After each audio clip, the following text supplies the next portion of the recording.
সুন্দরবনের গভীর অরণ্যে এক বাঘ বাস করত। সে ছিল ভীষণ অলস। তার নাম ছিল বীরু। অন্য বাঘেরা যখন সকাল থেকে শিকার ধরতে ছুটত, বীরু তখনও গাছতলায় আরাম করে শুয়ে ঘুমোত। সূর্য মাথার ওপরে উঠে গেলেও সে হাই তুলে বলতো, আজ একটু পরে যাব ঘুমটা শেষ করে। বনের অন্য প্রাণীরা বীরুর এই অলসতার গল্প জানত। কেউ তাকে তেমন ভয়ও পেত না, কারণ বীরু খুব কমই শিকার ধরতে বেরোত। অনেক দিন চলে যেত না খেয়ে, তবুও অলসতা তার ছাড়ত না। একদিন দুপুরে বীরু ঘুমোতে ঘুমোতে ভাবল, শিকার ধরতে এত কষ্ট, যদি এমন হতো যে খাবার নিজেই এসে আমার সামনে হাজির হতো।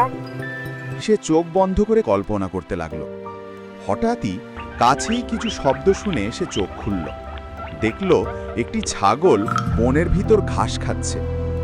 বীরু ভাবল, এটাই সুযোগ, কিন্তু একে ধরতে গেলে তো দৌড়াতে হবে। সে আবার হাই তুলল। এরপর বীরু গাছের আড়ালে লুকিয়ে খুব ধীর গতিতে এগোতে লাগলো। কিন্তু এত বেশি অলসতার কারণে তার শরীর ভারী হয়ে গিয়েছিল। এক পা তুলতেই ডাল ভেঙে চপাস করে শব্দ হলো। তখন ছাগল ভয় পেয়ে দৌড়ে পালালো। বীরু বিরক্ত হয়ে বলল, উফ, শিকার ধরাও কত ঝামেলার। তখন পাশেই থাকা এক বয়স্ক শিয়াল হাসল। বাঘ ভাই, অলস হলে এমনই হবে, খেতে হলে কষ্ট তো করতেই হয়।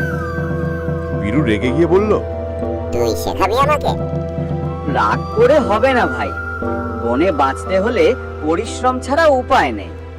যারা পরিশ্রম করে তাদেরই পেটে খাবার যায়। তুমি সারাদিন ঘুমিয়ে কাটাও, তাই শিকারও পাচ্ছ না।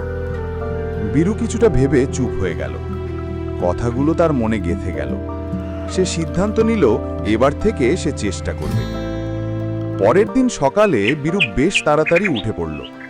সূর্য ওঠার আগেই সে জঙ্গলের ভিতর ঘুরে ঘুরে শিকারের খোঁজ করতে লাগলো। প্রথমে ব্যর্থ হলো, দ্বিতীয় দিনও শিকার হাতছাড়া করল।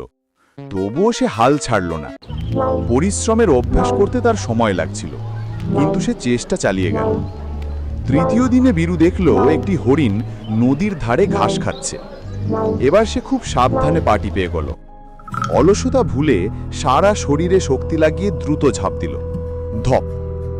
হরিণটি ধরা পড়ল। বীরু শিকার পেয়ে খুব খুশি হল।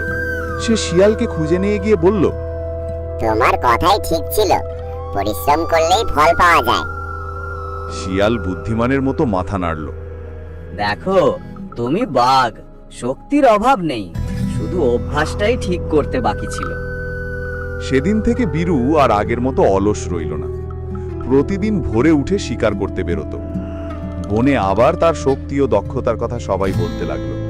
আর বীরুও বুঝতে পারল, অলসতা সবসময় ক্ষতির কারণ, পরিশ্রমই জীবনের সাফল্যের চাবিকাঠি।